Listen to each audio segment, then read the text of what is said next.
I got to admit something. My bad. Okay? What happened? I think it's my bad. I guess maybe not. You're allowed to change your mind. But I felt kind of silly watching the Netflix doc Receivers and changing my opinion. But I changed my opinion. And the doc takes us inside the world of the 49ers through the eyes of both George Kittle and Deebo Samuel last year. And I'm halfway through episode 5. And episode 5 is when Deebo takes on Philly. Oh, I can't wait. Oh, my goodness. I'm through episode 3, so I need to get back into it. If you're a Niner fan, it is just like, oh, my gosh, like a shower after a hike. It's just like, oh, I just want to sit in this. I just want to. It's just good analogy. Oh, just shower over me. Just soak it in. Especially because, just selfishly for this show, you remember, like that was when I went all in. This was the reverse. This is the one thing, if I'd been doing that show with Steiny and Goo last week when they're like, let's give us all your cold takes. This was my best hot take of the year last year when the Niners were about to take on the Eagles. And I'm like, You did it for weeks. Yeah, I go, the Eagles are crap. They're terrible. And they were a one-loss. I think they were 10-1 or something like that. 10-1. I'm like, they're awful. They're a paper tiger. They are not scary. The Niners are going to win by double digits. The Eagles are not. And the big take was everyone's like, oh, preview of the NFC title game. I'm like, the Eagles aren't making the NFC title game. They won't make it. They were coming off a win over Buffalo in overtime to get to 10-1. They beat Kansas City. They beat Buffalo in overtime. Right. They were 10-1. I'm like, they're not that good. I watched those games. They got lucky. They're not that good. And they're not going to make the NFC title game. And I don't know how many games did they win from that moment forward? One game. The Niners beat them. They lost to Dallas by 20. Yep. Seattle by 3. The Giants, they beat the Giants. They lost to Arizona. Okay. They lost to the Giants. And then Tampa Bay motorboated them in the playoffs. Them in the playoffs. That was a shout out to Low Neal. It's not boat raced, it was motorboated. That's perfect. They got motorboated. Thank you. They lost 6 of their final 7, including their playoff game. Yeah. You were right, Mark. They fell apart. I hated that you were right. I get one every now and again. I get a lot wrong. But you had that weeks in advance. I did a video like 6 years ago just to counteract that. Mm-hmm. I did a video 6 years ago. I said, the Giants fans, you're going to want a statue of Farhan Zaidi outside 3rd and King Sunday. Man, that's awkward. Yeah, tough one. Whoops. And then I victory lapped on it when they won 107 games. I was like, told ya.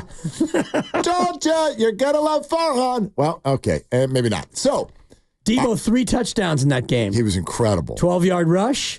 48-yard pass and a 46-yard to seal it. 42-19. Right. And the 2 catches, the ball traveled in the air about 47 inches. Okay. They were just like, here, go. Gone. He was incredible. He waved bye-bye to the fans. 4 catches for $116. It's not that I forgot this, but the doc really crystallized a couple of things. When Deebo Samuel got hurt, the 49ers went on a 3-game losing streak. And then they had a bye, and then Deebo came back, and the Niners sort of like kind of never looked bad again. I mean, maybe. In the playoffs, they weren't great, but you understand what I'm saying. And I'm listening to both Kyle Shanahan and Brock Purdy talk about that time. Like, this is all happening in real time in the documentary. Niners are 5-0, and we're going to Cleveland. And then they show the hit, which didn't look like much of a hit, but it caused a hairline fracture in the shoulder of Deebo Samuel. And he missed the rest of that game, and they lost. And then they missed the rest of the next 2 games, and they weren't even close, and they were just all out of whack, out of sync, everything. And they asked Kyle and Brock about it. And I think at the time we took this as just, well, that's what you say. Well, Deebo Samuel and Trent Williams, they're very important players. These are the things you say. But the doc took a little bit of a deeper dive. And Brock was like, I don't think everybody understands how much is going on with Deebo Samuel in this offense. And how much of what we do is based on not just him, but the threat of him. We always hear about the run game and the really complex blocking scheme that Kyle Shanahan has developed and what makes it so hard to defend to Christian McCaffrey and all this. The Swiss Army knife that is Deebo behind the line is just a big, fat headache for the defense. What's a regular headache, not a migraine headache, is Brandon Aiyuk. He is a really good, traditional wide receiver. Traditional. Great way to put it. It's just a wide receiver, and he's a flippin' really good one. But I look around the league, I look at what the Patriots did for 10 years. Yeah, Edelman, whatever. Deion Branch, sure. Whatever. And then the Chiefs, they're like, I tell you what, we don't want to pay 2 receivers. And then they were like, wait a minute. I have an idea. Actually, we don't want to pay any. We don't want to pay any of them. And then we're going to win back-to-back rings. And I suddenly came to the realization, forget my opinion or yours, I think the 49ers think that Deebo Samuel is much more important than Brandon Aiyuk. Go back to the draft. What did we hear? Deebo goes, they promised me that I'm not going to be traded. And then there were rumors. Oh, they are going to trade Deebo. Well, were they? Were they? Or was that a smokescreen? Well, the first rumor was they're going to trade Aiyuk. Right. And then it was, no, actually. At the last minute, yeah. Might trade Deebo. Oh, really? You might trade Deebo. Well, you might, but I doubt it. And I wonder if all of that wasn't a huge smokescreen. And I know what a popular opinion has been. It has been mine. Deebo is 2 years older, and Deebo is a bigger injury risk. So I will sign up for Brandon Aiyuk into the future and not Deebo Samuel. I changed my mind. I've changed my mind. Think about the way the 49ers walk out onto the field. It may look like just a boombox to you. As my partner on Sunday night said last night, he didn't even let me finish the sentence when I asked him which wide receiver is more important to what the 49ers do. I had not finished the sentence. He had said the word Deebo 3 times. Is that Ephraim? Ephraim. That's an offensive lineman. 13 years in the league. Deebo is way more important to what the 49ers do than Brandon Aiyuk.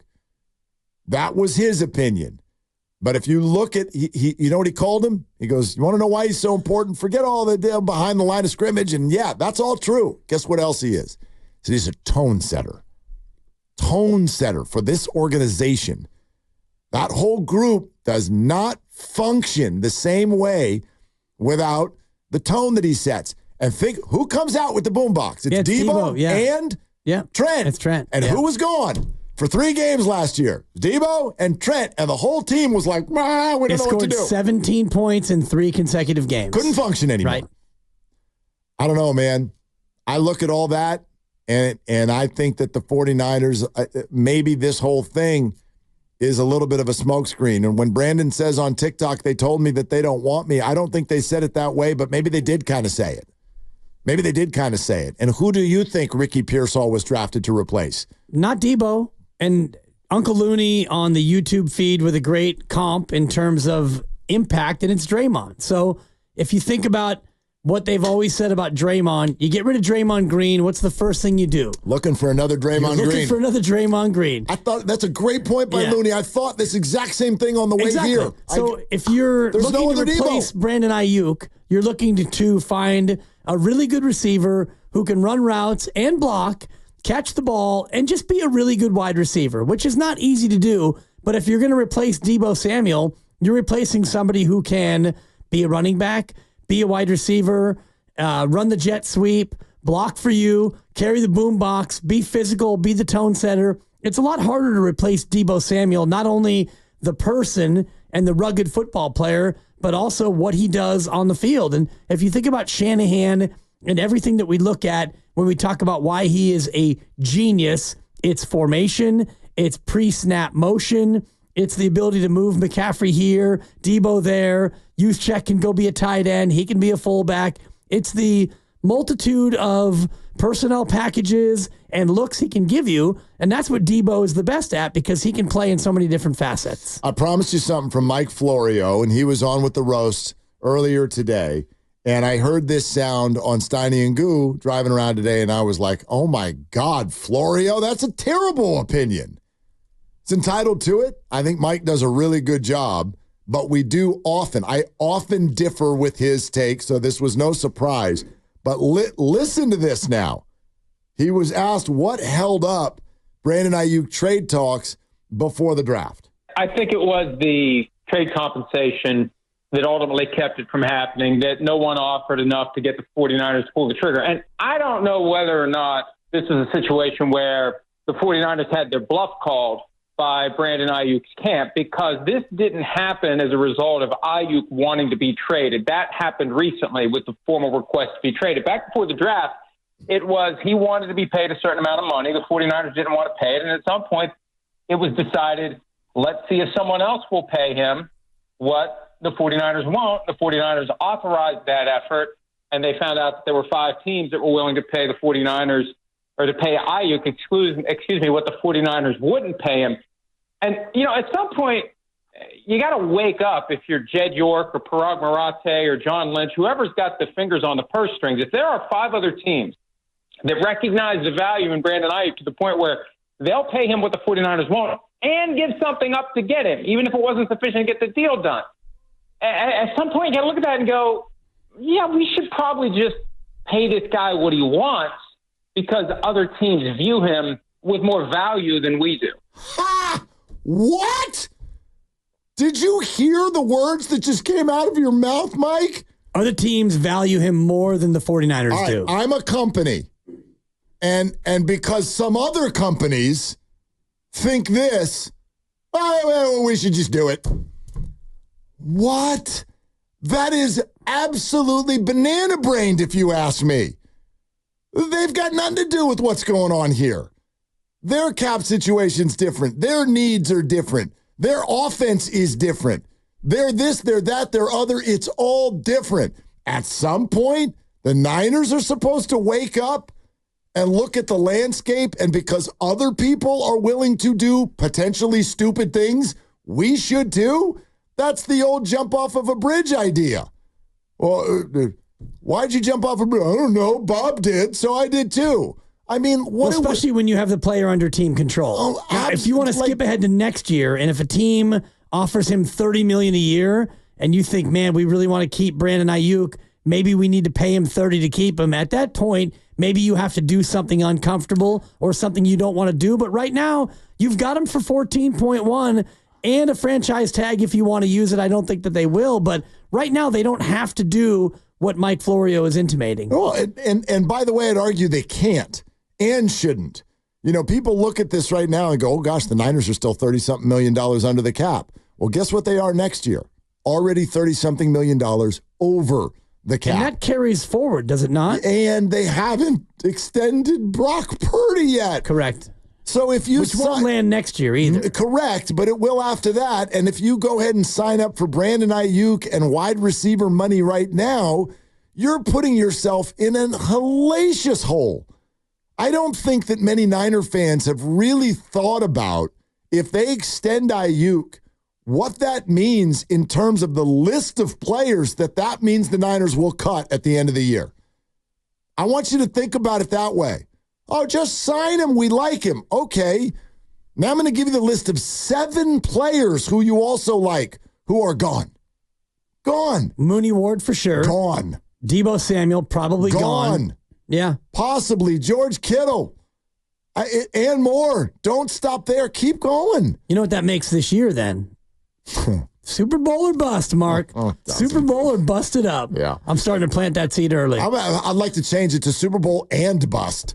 I mean, they're going to break it up anyway. They're breaking it up whether they win or not. It has to be done. So if you don't extend Aiyuk, and if you didn't think that the trade compensation coming back was up to par, well, you can let him play out this year, and then you can let him go at the end of the year, and you'll get a comp pick the year after that, probably a 3rd-round pick at the best. And if this year you weren't getting, the picks back that you wanted to get back for him, then it makes no sense to trade him. Absolutely right.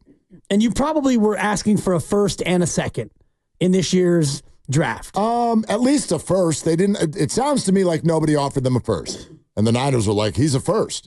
We drafted him in the 1st. He was a 1st, and now he is a 1st. Right? Correct. I asked a coach over the weekend. I go, an unnamed coach. Unnamed sources. Okay. I said, talk to me about the most important positions on the field. Forget the names. Forget if, whatever. Where do you want to have a really good player? Obviously, we all know answer number one. Quarterback, yep. All right. Yep. What's second? Edge rusher. Mm-hmm. All right. What's third? Left tackle. Left tackle. So what's fourth? Cornerback. Okay. What's after that? Linebacker. Okay. What's next? Running back. Okay. I was going to go tight end in this modern football. We're at 7 positions so far. I've got a larger question to ask. Why the hell are you all paying wide receivers $30 million a year? Where the hell is any evidence whatsoever that leads to Super Bowl wins? I've got a bunch of evidence to the opposite. Why are we doing this? Well, think about New England's dynasty. You mentioned it before. Like, you had Gronk, and you had a bunch of little white guys for the most part. Kansas City. Right. Okay. Who? All you 5 wide receivers, see you later. We're going to bring in 5 new ones. And you know what? If we could get rid of you 5 and bring in 5 more this year, just on principle, we would. Right. But we can't. So we're going to have to ride with you again, Rashee Rice and company. But we have Patrick Mahomes, so you guys will look good until we decide to send you to, I don't know, Jacksonville. Yeah. And then you can start all over with your career. Yeah. Who's the guy that was dropping all the balls, everybody? Kadarius Toney. Yeah. Yeah, we got Kadarius Toney. Couldn't catch a ball all year long. Chiefs offense, boy, they are not scoring nearly as much as they did in the past. Oh, but their defense is better. That's interesting. They won the Super Bowl. I don't, quite frankly, get it. I don't really understand it. The Vikings gave $35 million to a receiver. They have no idea what their quarterback is. Have a blast. You're not going to win in that division for a while. Packers set, Lions set. Bears look like if they picked right, they might be on the come. It's always funny. Yeah, maybe. I don't know. Bears have never had a quarterback my whole life, so I don't know why it'd be any different, but they think they got it this time. Maybe. We'll see. But the Vikings, $35 million a year for Jefferson. They're fancy. We love them. They're celebrities, fantasy football, flashy, good looking. Devontae Adams is a great example where, How'd that go? Exactly. He was great in Green Bay because they had a Hall of Fame quarterback. And then you go to the Raiders and you've got no quarterback, and he's still really, really good and putting up good numbers, but he's not contributing to winning because they're not very good. Well, and little did we know, he is absolutely maybe one of the chirpiest players in the NFL. Like, I know a lot of people, Guru's one of them. You listen to Devontae speak through this documentary, and man, he rides the line between, dude, great team leader, head on straight, phenomenal player. And, wow, are you like the biggest me guy in the whole NFL? Because a lot of his comments, you're like, I mean, there was the press conference where they won. They won the game. And he's like, this looks terrible. I need it to look right. And my job is to be here to make it look right. Needs to be pretty. The offense needs to be effective. You know, they're winning games, and he's like getting out to his family out by the bus, and he's just like, we finally scored 30 points. Like, no, there's very little about the big picture. Yeah. It's all about Devontae and numbers and offense and the quarterback and pretty. And I get it. He is that good, but it doesn't always feel really good to listen to him talk. I could, like, if Deebo or Brandon were saying these things, or George, yeesh.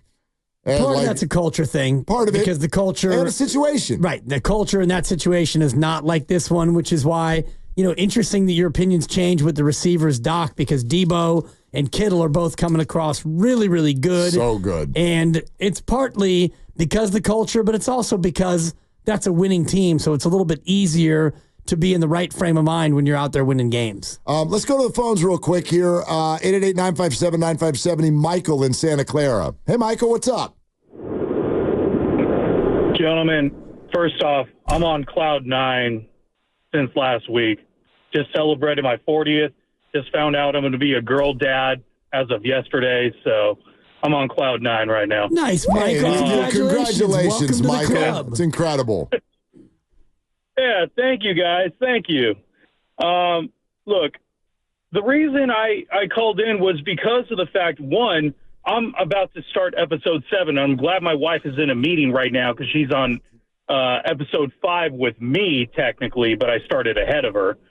So I'm glad she's not listening. Nice. But so you guys are going to be awesome. You guys are going to love the next couple episodes also. But the biggest thing I wanted to talk about was I would love to get Davante Adams on the Niners. And from what I've been hearing and seeing and all that, Davante Adams is going to be within the trade package no matter what. Now, obviously, with money involved, if we can trade Aiyuk to the Raiders with maybe a little bit of I don't know how it works with the NFL with cash compensation, but if we could get Davante Adams with like a third or fourth with cash compensation, I would take that with the experience, and he can also still be the deep threat because Deebo is a hybrid in that case, and we still take care of Deebo in that case as well. I just think, I just want Aiyuk to just finally have a fresh beginning at this point. Mike, let me say, I know the articles you read, and thank you, Michael. I don't mean to be a wet blanket. Oh. This is a complete non-starter. I would do some of the things you're talking about too, but it's a no. It's a no from both sides. It doesn't fit. The Raiders aren't looking to get rid of Davante so they can pay a different receiver. The finances don't match up with the Niners either. The Niners are not looking to bring in someone for $28 million at the receiver position. And it would be a one-year deal because his number is like $45 million next year. Yeah, so fun idea, but it was an internet idea, and it's not a realistic fantasy one. Football idea. I like it. I like that. Yeah. We can talk about it in fantasy. I can't wait till the fantasy league comes up. Are you in? Up.